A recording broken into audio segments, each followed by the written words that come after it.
Afternoon, Team Unstoppable. Ngayon, ituturo ko sa inyo kung paano kikita. And then kung pwede bang maging reseller at kung magkano yung retailer. Kung magkano yung retailer ko binebenta. Yan po yung ituturo ko sa inyo ngayon, team. Kaya makinig po kayo. God bless po sa inyong lahat. Umpisahan ko na po.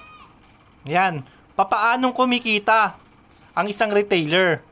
Ganito lang po yan. Ayun, for example, meron nagpa-load. Meron nagpa-load ng 100 pesos. Nagpa-load siya ng 100 pesos, meron kang discount. Ayan. Dahil retailer ka, meron kang discount. Magkano yung na-load mo?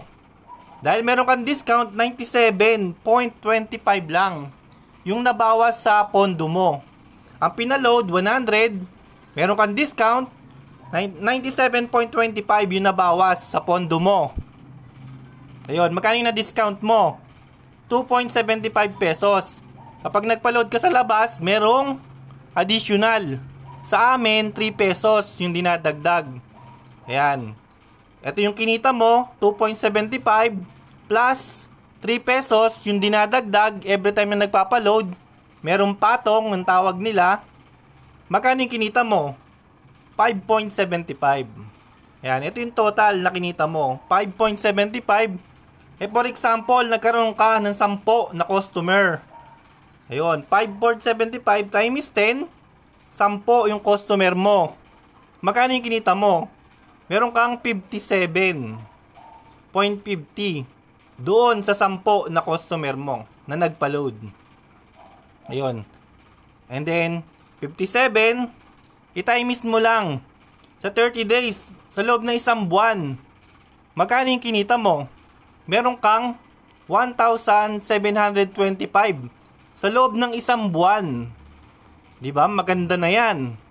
Savings, pambayad ng tubig, kuryente, wifi, di ba? Kahit ano pa. Yan, pwede na yan. And then, syempre, times mo sa loob ng isang taon, 12 months. Sa loob ng isang taon, meron kang 20,700. Guys, daig mo pa yung kapitbahay mo na meron 13 month. Magkano lang yung kinita niya sa 13 month? Ikaw, magkano? 20,700 yung kinita mo sa loob ng isang taon. Daig mo pa yung manager na nakakuha ng 13 month. Ikaw, 20,700 yung kinita mo, nasa bahay ka lang. Yan po yung kagandahan kapag nagbebenta po kayo ng load. Hindi nyo lang napapansin pero ang laki po ng kinikita ninyo. Ayan, tuloy po natin. Yung retailer po, binebenta ko ng 999. Ito po yung kasama niya. Meron pong kasamang tarpaulin. Ayan, meron siyang tarpaulin. Physical na tarpaulin. And then, meron din siyang guide 1, 2, 4, tsaka yung number 5. Ayan, and syempre, ipapaship yan sa LBC para makarating kay retailer. Ayun, for example, 100 yung nabenta ko. 100 times 99. Kumita ako ng 99,900. Ganyan po kaganda yung retailer natin. Every time na ibebenta mo siya ng 999, malaki yung kikitain mo. Kaya kung 100 yung nabenta mo, times 999, meron kang 99,900. Ayan. Ang kagandahan po, unlimited po yan. Unlimited po yung 999 na retailer po natin. Maganda po ba? O magandang maganda? Di ba? Napakaganda. Ayan. Ang kagandahan po niyan, isang activation card kapag yung 999. Isang activation card. And then may kasamang isang price list. May kasamang product guide. And then yung paano mag-load wallet. And then may free po siya na load wallet na 200. Kapag 99. Yan po yung kasama kapag 99. And then meron siyang tarpaulin. Yan yung kasama kapag 999. Ngayon meron din naman akong mas mababa.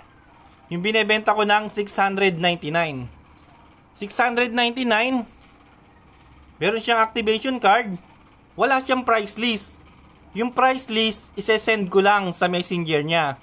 Siya yung magpapaprint. Kapag pinaprint niya yon, piso lang ang ibabayad niya.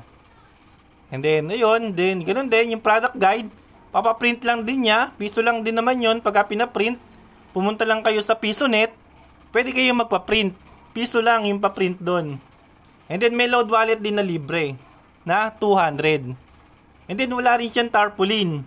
Yung tarpaulin, ipapaprint mo lang din. Kapag napaprint mo na, ipapalaminate mo. Okay na.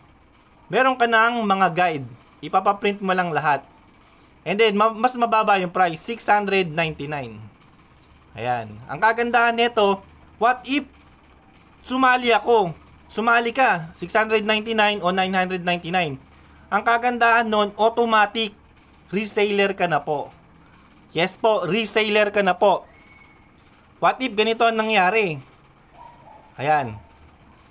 Ngayon, naging retailer ka, naging reseller ka. Nakabenta ka ng isa. Meron kang kikitain, 299. Ayan, yung si retailer, nakabenta ng retailer. Kaya meron siyang income, 299. Ayun. 10 yung nabenta ni retailer sa loob ng isang buwan. Meron siyang 2,990. Ayan, kaya i-goal mo na makabenta ka ng 10 na retailer para meron kang 2,990.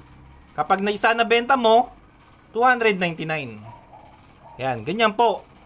Kapag yung retailer, nakabenta ng retailer, meron din siyang income. Kasi reseller na po kayo. Unlimited po yan. Hindi lang siya 10. Unlimited yung pwede mong ibenta. Ayan, ang kagandahan nito, friend, gusto mo ba na masolo yung 999 o yung 699? Diba? Gusto mo ba yon? Solo mo yung income? Yun, gusto mo ba solo mo yung 999 sa yung 699? Masosolo mo? Madali lang yan. Para masolo mo yan, tanungin mo lang yung friend mo about sa video ng dealership. Ayun, kung sino man yung friend mo na nag-share sa iyo ng video na to, sa kanya po kayo mag-inquiry. Sa kanya po kayo magtanong at sa kanya po kayo mag-join. Yun lang po. Thank you po, ma'am, sir. God bless po sa inyong lahat.